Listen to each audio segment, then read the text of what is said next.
Today on Divorce Court, the love between today's couple was on lockdown for 7 years after they were married in a prison ceremony. Now that he's a free man, she won't let him out of her sight, and he's beginning to feel like he's serving time all over again. She wants more appreciation for being his ride-or-die chick, but he says she needs to let him take the wheel. Divorce Court is now in session. The Honorable Judge Lynn Toller presiding. Good day, ladies and gentlemen. I'm here today with Curtis Williams and Lolinda Williams, Mr. and Mrs. Williams. The two of you have been together 7 years and married 7 years. Mr. Williams, please start by telling me the story of how the two of you got together. First off, I'm really here to fix my marriage. I just wanted you to know that. But I did 17 years in prison. I was incarcerated for a long time. But during that incarceration, you know, I took classes, I took anger management, peer counseling, You took everything they had. Everything I could take to try to better myself. But the one thing I was missing was a woman. But you never told her how we met. We met on the chat line. No, that's the story I wanted. That's the story I wanted. You went in when you were 17, did you not? Yes. So you never really had an opportunity to live or to have a girlfriend or to have a woman. No. Now, Mrs. Williams, tell me about the chat line. I was looking for love in all the wrong places, I guess. And one night I called after calling several nights, and I just happened to meet Mr. Williams on the chat line. We spoke for about an hour, 2 hours.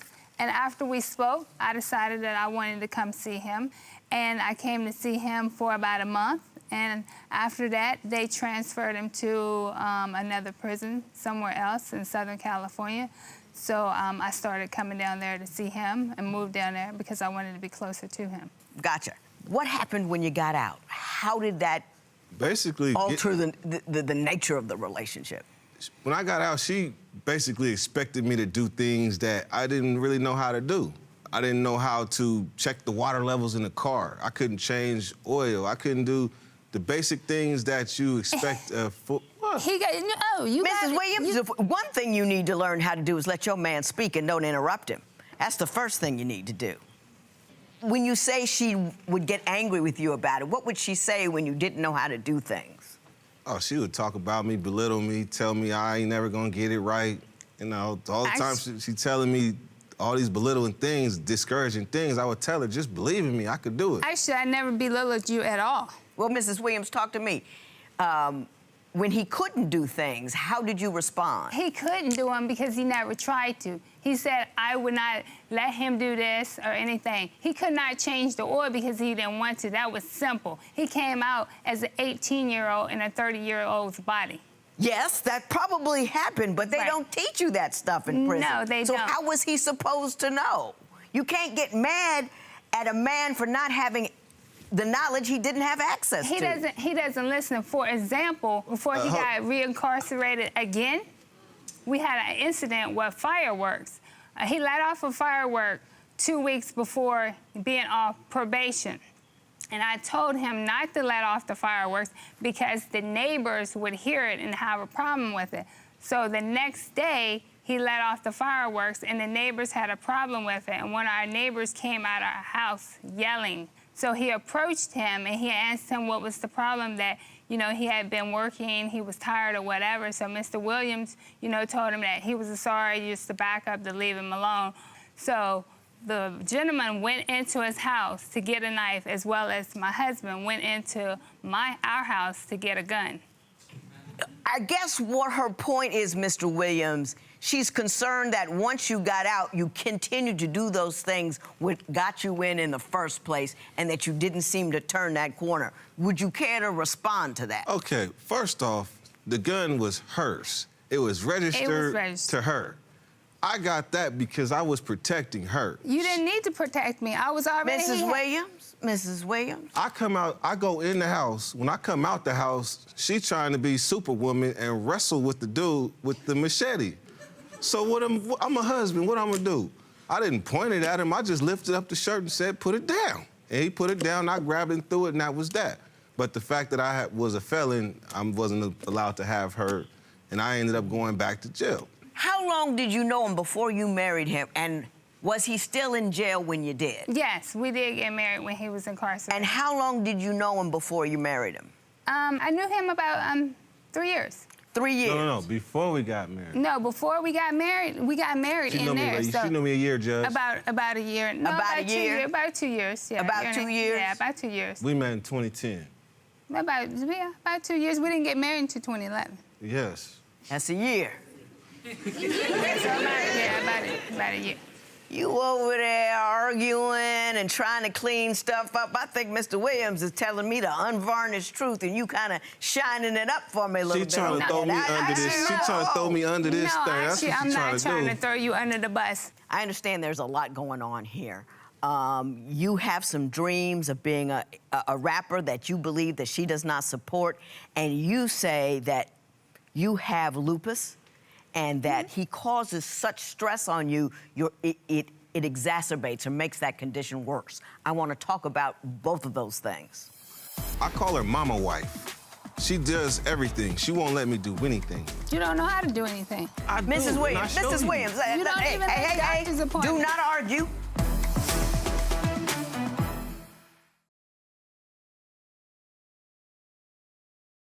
It don't matter what we go through. Tough times, they build bonds. That's what they supposed to. Argue as if on cue like little kids do. Can't agree on nothing. She looking like I don't hear you. Love is pain and pain is love. Melinda, before we end it, we'll see the judge. And yeah, you ain't alone. You just needing a hug. One life, one wife. Got it tatted right here. Lovely sentiment, Mr. Williams. So we're going to talk about our two significant stressors. One, the fact that she doesn't support your rap career, and another that you are battling with lupus, which is an ongoing difficulty that you have that is made worse by stress. First, the rap. Why do you tell me some stories that would lead me to believe she is not supportive of your career choice? When she met me, she knew what my dream was. I don't think she believed that I was good enough, but she knew what I was after. So when I came home, immediately I started booking shows, performing all over Sacramento. When it came time to perform, after she saw I performed about 3 or 4 times, the money would come up short. She would all of a sudden become sick. And for some reason, some strange reason, I would be headstrong at performing, and by the time she was done doing her mojo, I was like, you know what? Excuse me. Being a husband is more important right now than performing. Then over time... Mrs. Williams, let that man finish. Then over time, my interest started declining because I was constantly taking her to the hospital, and always wanting... Well, you know she can't do anything about the need to go to the hospital. I call her mama wife because she takes care of, she does everything. She won't let me do anything. You don't know how to do anything. I do, Mrs. and Williams, I show Mrs. you. Williams. You don't even make doctor's appointments. Do not argue. Mrs. Williams, do you support his rap career? I do. I was actually there with him, was doing that, helping him. I've been at every show, everything, supporting him at all studios. You ain't been at every softball game. I told him, actually, I have. In the car? Yes, in the car, because I don't feel well, and I'm doing stuff like making appointments and stuff that you do not do because it's Mrs. Williams, I got a wife for Mrs. that. Williams, Mr. and Mrs. Williams, I'm gonna tell you something. You came here for help. I can't help you watching you have the same argument you had in the house. So why don't you let me do my job to see if I can help you get what you want? Maybe I can, maybe I can't, but I know I can't if you just keep yapping. Why don't you tell me what you believe causes you so much stress that it affects your lupus? He antagonized me all day. Give me some examples. Like, you know, I'm on the couch and he'll keep, you know, nudging at me or saying like, you know, do you want to watch this channel? Or he'll turn the channel. I don't want to watch that. He just won't leave me alone. It just keeps bothering me. I understand that you believe that he chooses his family over you and Correct. that they weren't supportive of you even though you were supporting him. Why don't you tell me about that? I was supporting him. They never supported him. They never even went to go see him. When he was in prison. Right. Everything was left on me. They know my health condition, Your Honor, and they still left me homeless the whole time when he was incarcerated. I understand that you were putting money on his Yeah, books. I had enough for that, for him. But I didn't have enough to support myself to even get a place, which they knew that I was homeless the whole time. Mr. Williams, is that an accurate representation of what happened? I mean, I was inside. There was not much, I mean, I could try to help, But if she's not receptive to the help that I'm trying to give her, They wasn't or trying that to they're give trying me to Why give her, don't you, did you ever say to her, don't put no more money on my books, baby. I need you to have a place to stay. I said all that. No, he might have said that, but he was still asking for She stuff. made the wanted me to statement. come. Well, she made the He statement. wanted to come see you. No, but he wanted me to still come see him when he's saying not do this or still calling me to ask me to put money on his books accounts. She Okay, told me when we first got married that as long as breath is in her body, she gonna be up there to visit me, and that's what I expect. But he doesn't have why to do be. you feel your family doesn't like her? Because she wants to take all the time from me. Like my brother, for example, he said that I was gone so long, he never got a chance to bond with his big brother. So he wants to spend as much time with me as possible. But she monopolizes all the time. They need to put in time. They didn't come see you. That's not real family love at all. I mean, I ain't gonna say that's true, but It is Yeah, true. I understand both of your positions. It's a very difficult thing that you're trying to get through here. Mrs. Williams, you say that you're not a priority and that he ignores you, and I want to explore that next. she always cuts me off. When I want to talk or explain something, it starts with no, and then. So I think we're at a point in the marriage. Because you're always doing something Now, stupid. Mrs. Williams, you cut him off in the middle of him telling you that you cut him off.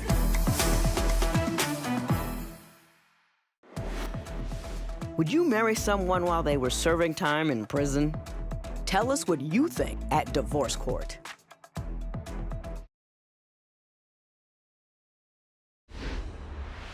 Why do you say that you don't feel like you are a priority to your husband? I don't feel like I'm a priority because I was in the hospital one time and they admitted me because I had a lupus flare-up of all the stress. And the next day, he was like, oh, I got a softball game. He left me for a softball game when I was having COPD and trouble breathing. So when he got back, I was furious, very upset. I wouldn't have never left him for a softball game. Mr. Williams, did you leave her for a softball game while she was in the hospital? I sure did. I don't say it to say like it's bad, but I mean, I had a softball game. Right. I got an obligation to fulfill. Was she critical?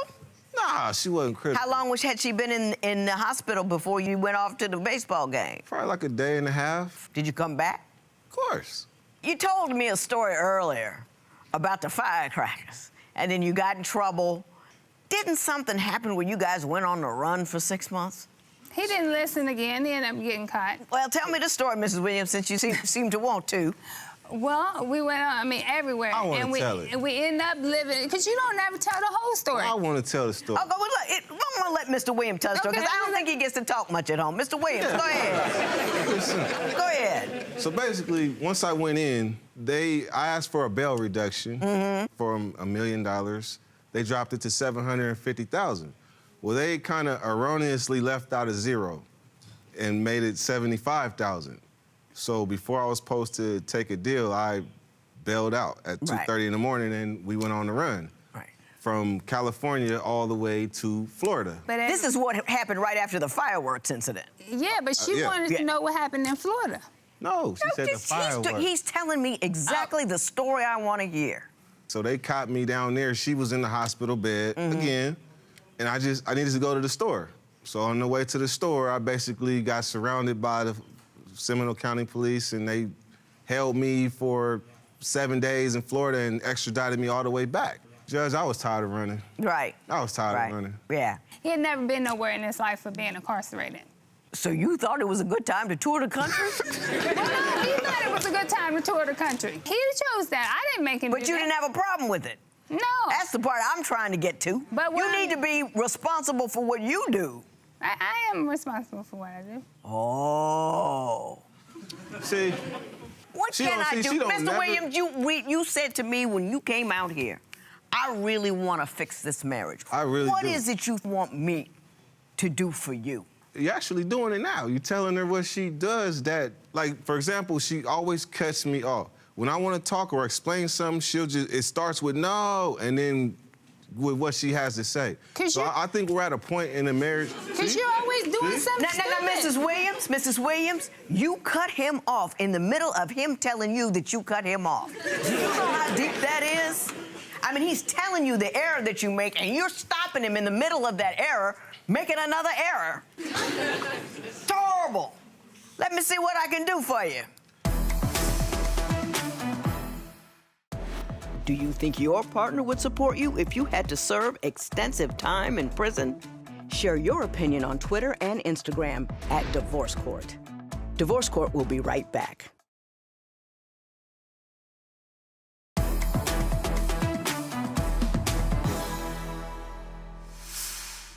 There are difficulties in having a marriage, even under the best of circumstances. Two people from two different environments trying to make a home together. It is even more difficult to make a relationship work when you weren't together before you got married because he was incarcerated. And not only that, he never got to experience the world as a grown man, as having gone in at 17. There's a whole lot of issues and problems you have as a function of the manner in which you got together. My conversation is going to be with you, Mrs. Williams. Mr. Williams has an ability to acknowledge what's not going well and seek change. You don't. You seem to be extraordinarily agitated over small things. You should be extraordinarily compassionate about all the things that he doesn't know because he had never got an opportunity to know them. You should be extraordinarily compassionate about his desire to seek his dreams because he's never had an opportunity to do that. And I think what you're doing is you're so hyper-focused on his deficiencies that he's come out from one prison and entered another. A prison of constant derision, a prison of constant criticism. And it just doesn't seem that you're willing to look introspectively at your own behavior and think, man, am I doing enough to get this cat from where he was and bring him into the world with me? I don't think you're loving him like that. Actually, I know you're not. Is she loving you like that? I don't think she respects me or loves me like that. You don't. No. Hear him. I don't think she respects me. Boom. But I do respect him. But he doesn't feel it. And so if he doesn't feel respected, it don't count. I don't feel that he cares about me. You can't stop talking about yourself long enough to address his problem. And until you can do that, we can't get to your problem. Do you understand what I'm telling you? Mm-hmm. He has a whole long way to go. You accepted him as the man he was. He had the emotional and relational expertise of a 17-year-old. And you're hot at him because he won't behave like he's 35. Not really. You picked him. Yeah, you are. You're mad at him. You never let him finish a sentence. No one feels respected when they're interrupted. You interrupt me. And I'm a judge. And this is my spot. And you interrupt me. You interrupt him, telling him that you don't interrupt him. I'm gonna have you see somebody when you leave here, and I want you to listen to him because he's very good at what he does, and he'll get you on a path. But to get what you want, you're first gonna have to be able to respect him for who he is, where he is, and let the man finish a sentence. And not just let him finish the sentence, actually listen to what he has to say. And then you'll be a place where you can respect one another. Mr. and Mrs. Williams, I think you're two good people fighting a lot of negative circumstances. I think you have the capacity to grow and get better, and I think that's fantastic. And I wish you all the best. I wish you the best as well. This matter is adjourned. Are you going to listen to Judge Lynn's advice and see someone and try and make this work? Probably not.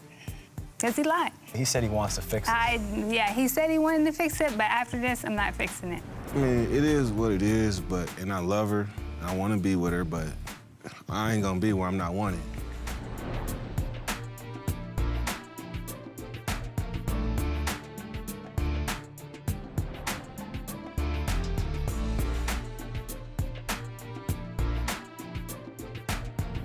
We've been trying to work together as a team and work it out. It's not been easy, but I love her and we're best friends and we're trying to make the best decisions for the best that's in the benefit of both of us.